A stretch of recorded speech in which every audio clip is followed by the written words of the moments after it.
Halo kawan-kawan, bagaimana kabarnya? Selamat datang kembali di channel Easy English. Pada kesempatan kali ini kita akan melanjutkan materi tentang to be past tense, bentuk yang kedua yakni bentuk were. Sebelumnya kita tulis dulu subjek-subjek yang akan menggunakan to be were.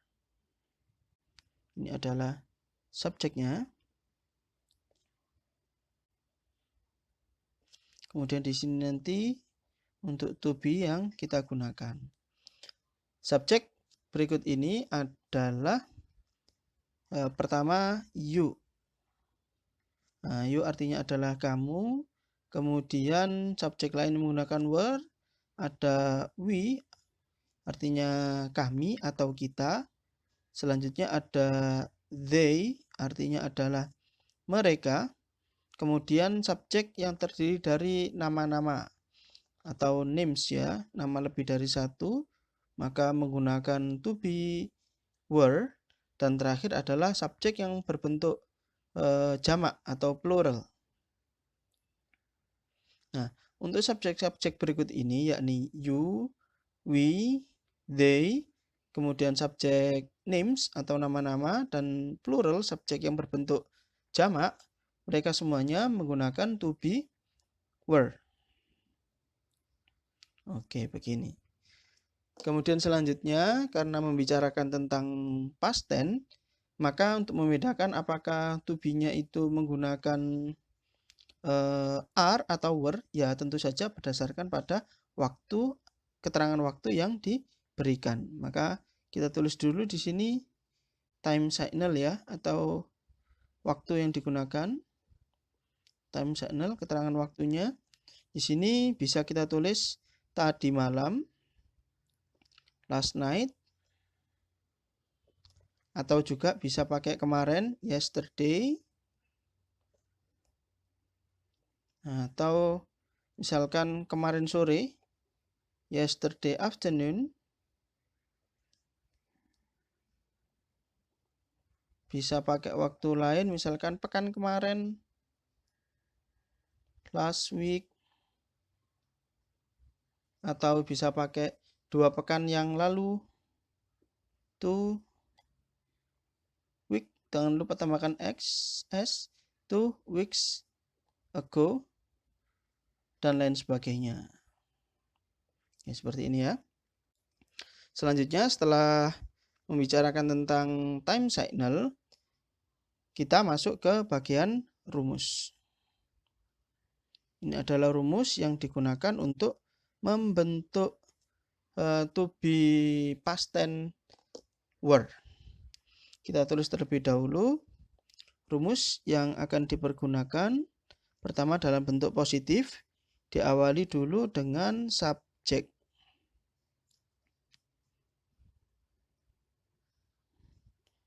Setelah subjek, kita tambahkan to be, yakni were. Nah, setelah were, kita tambahkan complement atau pelengkap ya.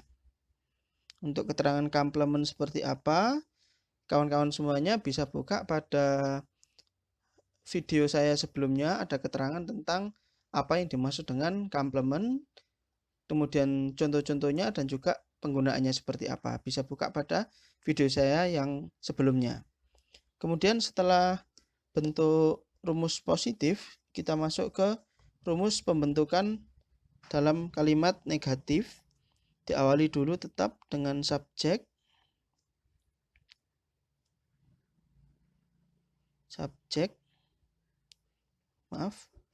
Kemudian ditambahkan to be, yakni to be-nya adalah were.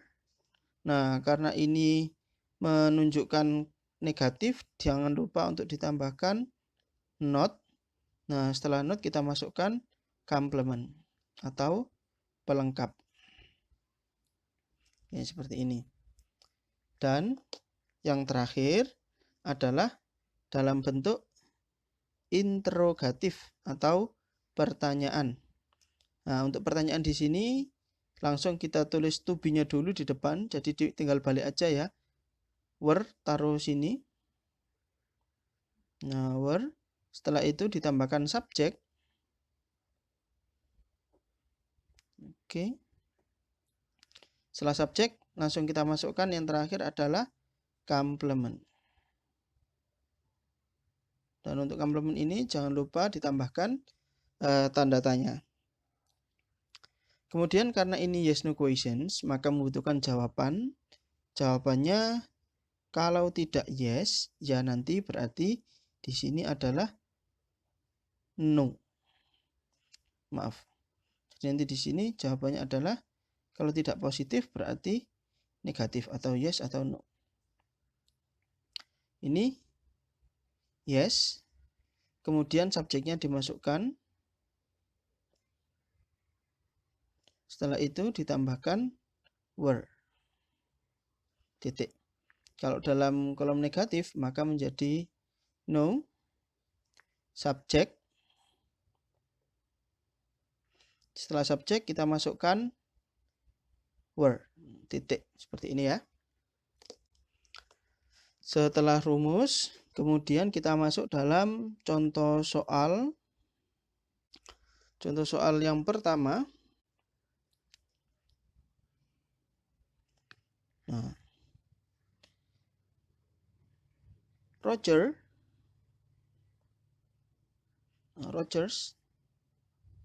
dan Natasha adalah penembak jitu.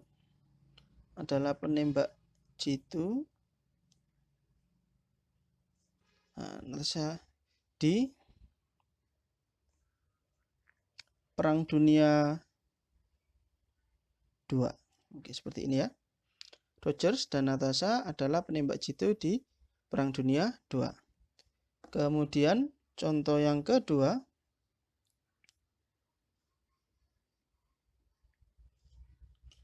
Mereka dulunya tidak pintar menggambar. Oke. Dan yang terakhir,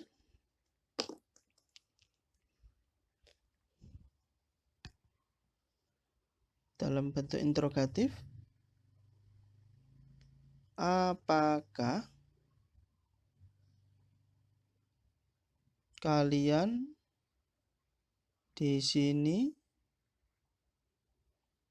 tadi malam?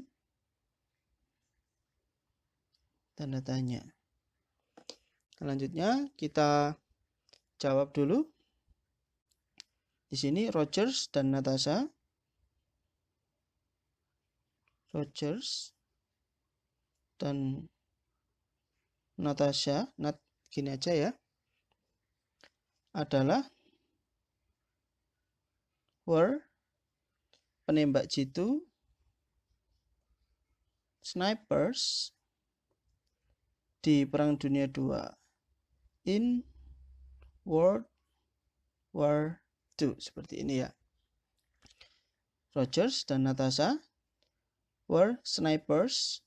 Nah, penembak jitu karena dua nama maka kita to be menggunakan were, dan untuk komplementnya kita tambahkan s sebagai bentuk jamak. Yang kedua, bentuk negatif. Nah, mereka dulunya tidak pintar menggambar. Mereka adalah they. Kemudian setelah subjek they, kita masukkan to be were. Nah, karena ini negatif, maka setelah were ada kata not. Nah, pintar menggambar. Pintar di sini kita tidak menggunakan clever, tapi kita gunakan good. Karena ada tambahan di belakangnya ya. Were not good. Nah, pintar menggambar, maka di sini secara structure setelah good kita tambahkan add. Nah, kemudian menggambar, kita tulis draw. Nah, draw ini karena terletak setelah add, maka draw-nya ditambahkan ing menjadi drawing seperti ini. Jadi nanti masuk ke materi gerund. Dan yang terakhir, apakah kalian di sini tadi malam? Apakah diawali dengan were? Setelah were ada namanya subjek. Subjeknya di sini adalah kalian. Kalian menggunakan you. Jadi you ini bisa dipakai untuk kamu atau bisa juga dipakai untuk kalian. Oke, were you? Di sini adalah here. Tadi malam kita gunakan last night. Oke. Kemudian karena ini yes no questions, maka jawabannya ada dua. Yang pertama adalah jawaban iya, maka iya di sini kita tulisnya adalah yes. Nah, ketika dapat pertanyaan apakah kalian di sini tadi malam, maka jawabnya adalah kalau iya berarti ya, kami di sini. Nah, maka menggunakan yes. We, subjeknya kalian kita rubah menjadi kami ya, menjadi we. Setelah itu ditambahkan to be were menjadi yes we were. Nah, seperti ini. Titik. Atau kalau tidak, maka menjadi seperti ini. No, subjek were. Subjeknya adalah we. We ditambahkan, sorry ini ada kurang. We were. We weren't seperti ini. Nah, maaf. Menjadi no, we were not. Atau we weren't. Singkat seperti ini. Oke, demikian materi tentang to be past tense. Yang kedua, yakni tentang to be were. Berikut juga dengan subjek yang digunakan, yakni you, we, they, names, dan plural. Terima kasih telah mengikuti materi pada kali ini. Sampai jumpa pada materi selanjutnya. Terima kasih.